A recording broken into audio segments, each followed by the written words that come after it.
Hello, friend. Welcome to History ZZZ. Get comfortable. Let your body settle into wherever you are resting. Let your shoulders drop. Let your hands go still. Take one slow breath in and let it go. Tonight, I want to take you to a library. Not just any library. The greatest library ever assembled in human history up to that point. A place so full of knowledge that scholars wept when they first walked through its doors, not from sadness, but from the overwhelming sensation of what human beings are capable of when they decide to preserve and share what they know. Close your eyes and imagine a vast circular city on the banks of the Tigris River. The year is 830, in what the West will later call the Common Era. The Abbasid Caliphate is at its peak. Baghdad is the largest city on earth, and at its heart, lit by 100 oil lamps, the books are open. Come inside. Baghdad was not old in the year 830. It had been founded only 70 years before by the Caliph al-Mansur, who chose a location on the Tigris River with the precision of an astronomer. His scholars calculated the optimal site. Construction began in 762 CE and took 4 years and 100,000 workers. The city was built as a circle, the round city, al-Mansur called it, Madinat al-Salam, city of peace. At the center, the Caliph's palace and the great mosque. Radiating outward from the center, 4 main roads dividing the city into quarters. Surrounding everything, walls, then more walls, then a moat, then more walls. Within 2 generations, it had grown to 1 million people. 1 million people in a city that did not exist when their grandparents were born. That is what happens when a civilization decides that knowledge is the highest value. That trade follows understanding. That the city must be a place where the whole world can come to learn. The Bayt al-Hikmah, the House of Wisdom, was not one building. It was a complex, a vast library, translation bureaus, observatories, reading rooms, copying rooms, dormitories for visiting scholars, gardens for walking and thinking. The Caliph Harun al-Rashid had founded it as a translation bureau, a place to render foreign books into Arabic. His son al-Mamun expanded it into something unprecedented. Al-Mamun sent missions across the known world to collect books, to Constantinople, to India, to Persia. Wherever there were libraries, wherever scholars said there were texts worth preserving, he offered the weight of books in gold for rare manuscripts. Greek philosophy, Indian mathematics, Persian astronomy, Egyptian medicine, Chinese papermaking, Syrian optics, all of it came here. All of it was translated. All of it became available to any scholar who arrived in Baghdad and asked to read. Tonight, in a room lit by 12 lamps, a scholar is working. On the desk before him, a Greek text, an Arabic translation in progress, a Sanskrit reference document, and a bowl of warm lentils that has been getting cold for 2 hours because he forgot to eat again. The scholars who worked in the House of Wisdom came from everywhere. Arab scholars, Persian scholars, scholars from the Christian communities of Syria and Iraq who had been translating Greek texts for centuries and brought that expertise with them. Jewish scholars whose families had lived in Baghdad for generations.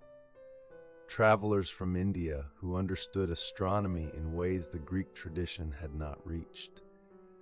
Men and occasionally women who had walked, ridden camels, or sailed across the known world to be in this room. They did not all share a religion. They did not all share a language. They shared a belief in the value of understanding. The Caliph al-Mamun was a rationalist by the standards of his time, a man who believed that reason and observation were valid paths to truth, that knowledge gathered from any civilization was knowledge worth having. Under his patronage, the House of Wisdom became something extraordinary. a place where the intellectual inheritance of the entire ancient world was gathered, preserved, and built upon. A lamp burns in every room. Someone is always awake. The number 0 was not invented in Baghdad, but it was preserved there, translated, understood, and through Baghdad, it reached the world. The Indian mathematician Brahmagupta had worked with 0 and negative numbers in the 7th century. His texts arrived in Baghdad in the late 8th century and were translated into Arabic. A scholar named al-Khwarizmi read them, combined the Indian system with Greek geometry, and produced a book called Al-Kitab al-Mukhtasar fi Hisab al-Jabr wal-Muqabala. The word Jabr in that title gave us the word algebra. Al-Khwarizmi's name, Latinized, gave us the word algorithm. He was working in Baghdad, in the House of Wisdom, tonight, or in the years around tonight, writing the mathematics that would eventually run every computer ever built, long after his name was absorbed into a word that billions of people use every day without knowing where it came from. The oil lamp on his desk needs refilling.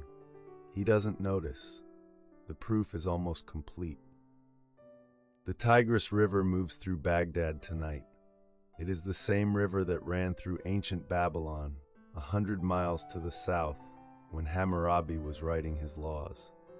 The same river that Cyrus crossed when Persia conquered Mesopotamia. The same river. Tonight, its banks are lined with docks and warehouses and the floating mills that grind grain using the current. The city is so large and so wealthy that ships come from as far as China and East Africa. Silk and spices and ivory and paper and porcelain, all finding their way to the markets of Baghdad. On the river tonight, a boat moves slowly, carrying something wrapped in oilcloth against the damp night air. Books, probably. There is always a shipment of books. The boatman has been on this river his whole life. He does not read. He carries the words of the world from one bank to another and asks no questions about them. The water moves. The lamps of the city flicker on the surface. Baghdad at night looks like a second sky, inverted. The Caliph al-Ma'mun was not a typical ruler. He debated theology with scholars in open session. He corresponded with the Byzantine emperor about the exchange of books. He offered the Byzantine emperor a choice: send us the manuscripts we request, or face a campaign. The emperor sent the manuscripts. Al-Ma'mun's court was full of poets and mathematicians and astronomers and philosophers and physicians. They ate together, argued together, worked through the night together. He built an observatory in Baghdad and another near Damascus to measure the circumference of the earth. The scholars used a method Eratosthenes had described centuries earlier, measuring shadow angles at different latitudes and calculating the arc. Their result was extraordinarily accurate, within 2% of the true figure. In the 9th century in Baghdad, men measured the size of the earth and were correct. Al-Ma'mun sits tonight in a room that smells of incense and old paper, reading a report from his astronomers, making notes in the margin in his own hand. Baghdad had hospitals, not infirmaries, not places to die. Hospitals by Maristans, where physicians examined patients, prescribed treatments, performed surgeries, and kept careful records.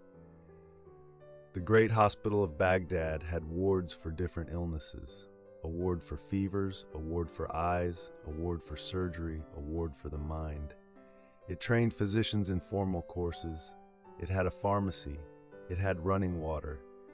A physician named Al-Razi, Rhazes in the Latin tradition, worked in such a hospital and wrote clinical observations that were so precise that his descriptions of smallpox and measles, distinguishing between the two, were the most accurate available for several centuries.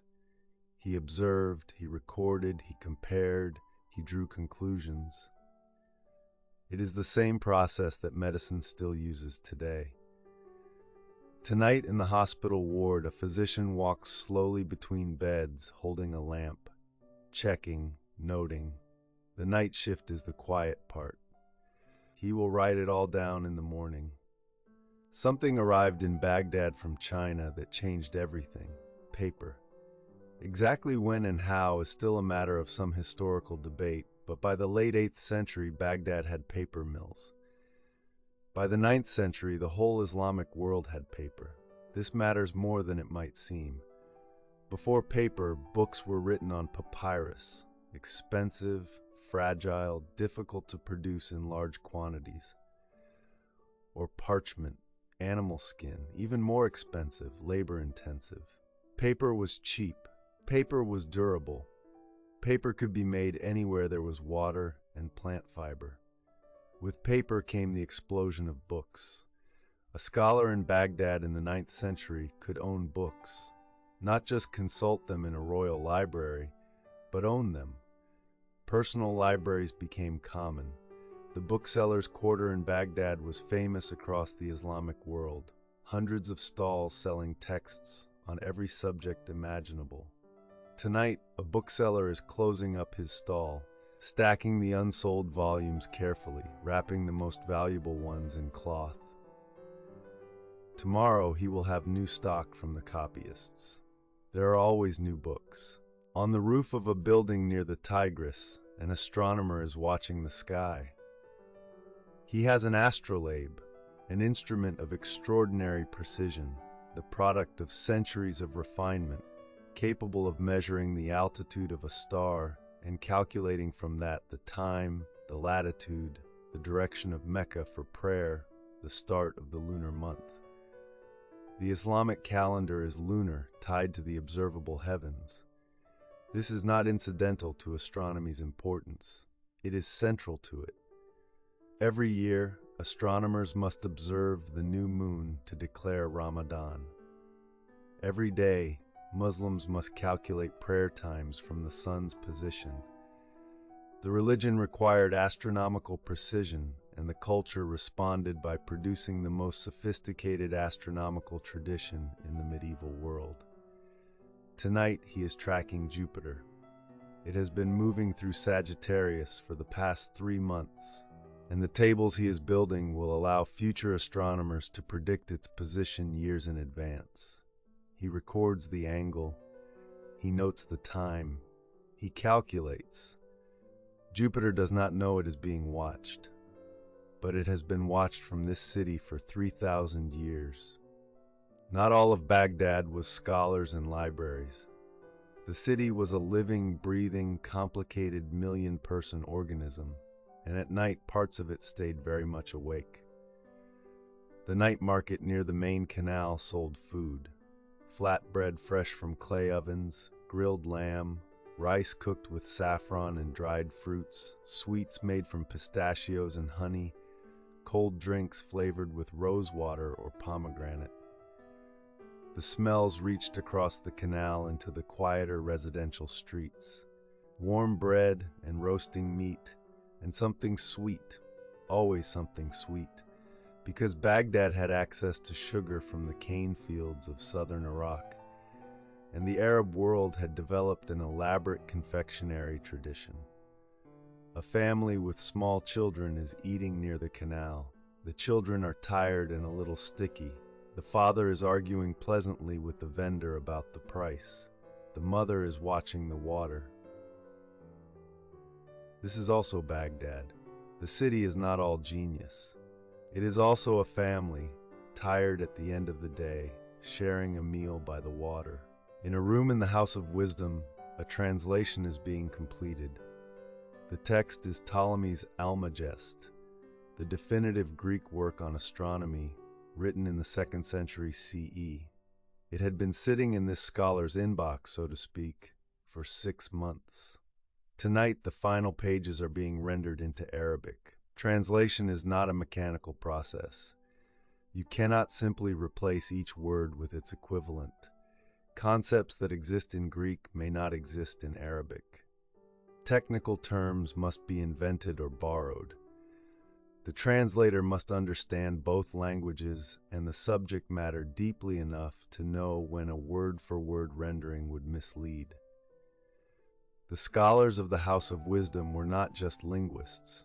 They were mathematicians translating mathematics, physicians translating medicine, astronomers translating astronomy. They did not just preserve knowledge, they improved it. As they translated, they argued with the texts. They corrected errors. They added what they knew that the ancients had not. The Almagest that emerges from this room tonight will be better than the one that went in. The gardens of Baghdad were famous. The Caliph's pleasure gardens on the west bank of the Tigris were described by travelers as paradise made real. The very word paradise comes from the Persian paradisa, an enclosed garden, and the Islamic tradition took that word seriously. Running water, flowing through channels and cascades, fruit trees arranged in geometric patterns, roses from Persia, jasmine from India, pomegranates from Syria, pavilions where scholars could read in the open air. Tonight, the great gardens are closed to visitors. But the night-blooming flowers do not know this. The jasmine opens in the dark. The scent drifts over the walls and into the street, where a night watchman pauses in his rounds and stands very still for a moment, breathing it in. He has walked this street for 20 years. That smell always stops him. Not far from the House of Wisdom, a teacher is finishing a lesson. His students, 20 young men from Baghdad, Basra, Kufa, a few from as far as Andalusia and Central Asia, have been sitting with him since after the evening prayer. The subject tonight was logic, specifically the work of Aristotle, which had arrived in Arabic translation and was causing considerable excitement and considerable argument. The teacher, who has read Aristotle 3 times in different languages, makes the same point he always makes to students encountering Greek philosophy for the first time. The Greeks were brilliant, but they were not the last word. Your job is to understand what they knew, find what they missed, and know the difference. The students gather their writing boards and file out into the dark street. 2 are still arguing about the theory of motion. 1 is already composing a response in his head that he will write down tonight before he sleeps. The teacher watches them go. This is what knowledge looks like when it is alive. Music in Abbasid Baghdad was not a frivolous thing. The great musician Ziryab, whose real name was Abul Hasan Ali ibn Nafi, had left Baghdad for Cordoba in Andalusia, where he would transform Spanish culture in ways still visible today. But the musical tradition he came from was thriving in Baghdad. Al-Kindi, one of the great scholars of the House of Wisdom, wrote treatises on music theory that connected Greek and Arabic traditions. He described the relationship between musical notes and mathematics in a way that would influence music theory for centuries. Tonight, in a well-appointed house near the Central Market District, a musician is playing the oud, the instrument that would travel west with the Arabs and become the European lute, its very name preserved in the word al-oud, the lute. The sound is warm and resonant and slightly melancholy in the way that some instruments are melancholy. Not sad, exactly, but aware of the passing of things. He plays one phrase and then stops. He plays it again, slightly different. He is trying to find something. The Silk Road passed through Baghdad. Not as a single road, it never was, but as the hub of a web of routes that connected China to Spain, India to West Africa, Scandinavia to Persia. All of it passed through or near Baghdad. In the great bazaars, you could find goods from every corner of the world: Chinese porcelain and silk, Indian spices and cotton, Persian carpets and glass, East African ivory and gold, Byzantine embroidery and wine, Central Asian horses and turquoise. Tonight, a caravan from Khorasan has arrived at the city gates after a journey of 3 weeks. The merchants have been on the road in some form for 4 months. They are tired in the way that only very long travel produces, a deep tiredness in the bones. They will sleep in a caravanserai tonight, their goods secured, their animals watered and fed. Tomorrow, they will begin the business of selling. But tonight, the smell of the city, the lamps, the sounds, the knowledge that the journey is over and they are safe. The caravan leader, who has made this trip 11 times, lies down on his mat and is asleep before the lamp goes out. Baghdad breathes. 1 million people, resting in concentric rings around the Caliph's palace, the scholars in their lamp-lit rooms, the merchants in their caravanserai, the physicians in their hospital wards, the astronomers on their rooftops, the families by the canal, sticky-fingered children finally asleep. 3 centuries of Islamic civilization has produced this, a city where the entire known world comes to deposit its knowledge and find out what everyone else knows. A city built on the premise that understanding is not the property of any one people or any one tradition. The House of Wisdom will burn in 1258 when the Mongols sack Baghdad. The books thrown into the Tigris will turn the river black with ink. It is one of the great cultural catastrophes of human history. But that is 4 centuries from now. Tonight, the books are safe. The lamps are burning. The scholars are awake. Tonight, Baghdad is the most literate city on earth. Al-Kindi is still awake. He is always still awake. The first Arab philosopher, that is what later scholars will call him, though the title would have puzzled him. He was simply curious. He wrote treatises on mathematics, medicine, music, cryptography, optics, astronomy, geography, pharmacology, and philosophy. More than 260 works attributed to him. Tonight he is working on something that will not be understood for centuries. A method for breaking coded messages by analyzing letter frequency. He has noticed that in any Arabic text, certain letters appear far more often than others. If you count which letter appears most often in a coded message and assume it corresponds to the most common letter in the language, you can begin to crack the code. He has just invented frequency analysis in cryptography. He does not know this is significant. It is just a problem he found interesting. The lamp is very low. He gets up and refills it without looking up from his page. Let the night settle around you. The lamps of Baghdad are burning low, one by one, across the round city. The scholars will sleep eventually.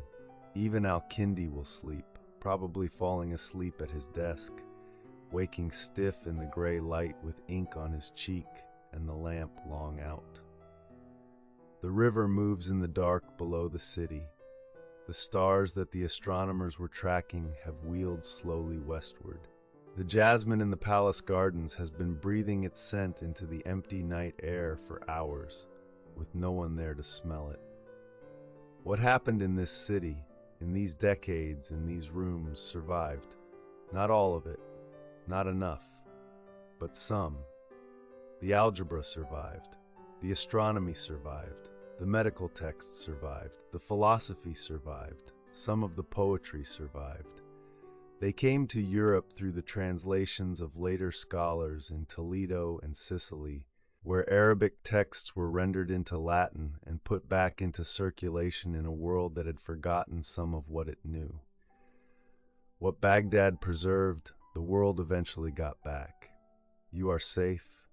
You can rest. Good night from the House of Wisdom. Good night. Think about what you use every day that came from that room. The word algebra, the word algorithm, the word zero, The system of numbers you learned as a child, not Roman numerals but 1, 2, 3, came through the Arabic scholars who translated Indian mathematics. The word alcohol, the word chemistry from al-Hikmah, the word coffee from the Arabic kahwa, the star names, Aldebaran, Betelgeuse, Rigel, Vega, all Arabic, given by the astronomers who mapped the sky in Baghdad and whose names have outlasted the civilization that produced them. The list goes on. It is a strange kind of immortality, to be absorbed into the vocabulary of languages you never spoke, used by billions of people who will never know your name. But the knowledge persisted. The work was not lost. The lamp was passed. The city of Baghdad will survive for 4 more centuries after this night. It will produce more scholars, more books, more discoveries. It will weather political upheaval and dynasty change. It will remain the largest city in the world for most of this period. When the Mongols come in 1258, they will end something irreplaceable. But by then, the knowledge will have spread to Cairo, to Cordoba, to the libraries of Persia and Central Asia. You cannot burn all the copies. Tonight, none of that has happened. Tonight, the city is whole. The library is full. The scholars are alive and working and occasionally arguing and occasionally sleeping at their desks. Let that be the last thing you think of. A room full of books, a lamp burning, someone still awake, trying to understand something. Good night from Baghdad. Good night. Thank you for spending this night in Baghdad. If you enjoyed this journey, History ZZZ has many more waiting for you. Ancient Rome, the court of Heian Kyoto, the mystery of the Baghdad Battery. Wherever you would like to rest tonight, we have a world for you. Sleep well wherever you are. History ZZZ.